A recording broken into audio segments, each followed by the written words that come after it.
গভীর রাতে নাভানা গ্রুপের চেয়ারম্যানকে গ্রেপ্তার করতে পুলিশের এই অভিযান। তবে সারা রাত চেষ্টা করেও ভেতরে ঢুকতে পারেনি পুলিশ। পরে সকাল 7:30 নাগাদ নিজ বাসা থেকে গ্রেফতার করা হয় সাজেদুল ইসলাম শুভ্রকে। নিয়ে যাওয়া হয় তেজগাঁও শিল্পাঞ্চল থানায়।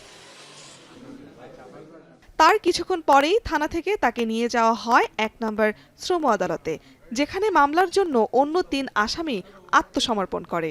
2025 সালে জাজমেন্ট হয় এবং আদালতের রায়টা কোম্পানি পক্ষ মানেন নাই, যে কারণে বাদী সংক্ষুব্ধ হয়ে অত্র আদালত একটা ফৌজদারি মামলা দায়ের করেন। সেই ফৌজদারি মামলার প্রেক্ষিতে প্রথমে সমন ইস্যু হয়, সমনের পর ওয়ারেন্ট ইস্যু হয়। সেই ওয়ারেন্টের প্রেক্ষিতে আজকে মিস্টার সাজেদুল ইসলাম সাহেবকে অ্যারেস্ট করে কোর্টে প্রডিউস করা হয়।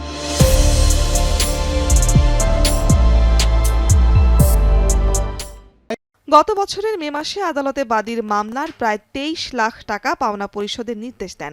নির্ধারিত সময়ে এই অর্থ পরিশোধ না করায় চলতি বছরের ৩রা মে আদালত আসামিদের বিরুদ্ধে গ্রেপ্তারি পরোয়ানা জারি করেন। আদালতের শুনানি শেষে নাভানা গ্রুপের ভাইস চেয়ারম্যান সাজেদুল ইসলাম শুভ্র ও আত্মসমর্পণ করা ৩ জনের জামিন মঞ্জুর করেন আদালত। আদালত পরবর্তী ধার্য তারিখ পর্যন্ত ওনাদের জামিন মঞ্জুর করেছে। আর আমাদের সাবমিশন হচ্ছে, যেহেতু এটা মজুরি সংক্রান্ত একটা ম্যাটার, তো একটা আপোষের জন্য যেন এটা রায় হয় বা আদেশ হয়, এরকম একটা আমরা সাবমিশন রেখেছিলাম। আদালত এটা বিবেচনায় রেখেছেন। এই মামলায় আরও 2 জন আসামি রয়েছে। একজন অসুস্থ, অপরজন দেশের বাইরে রয়েছেন।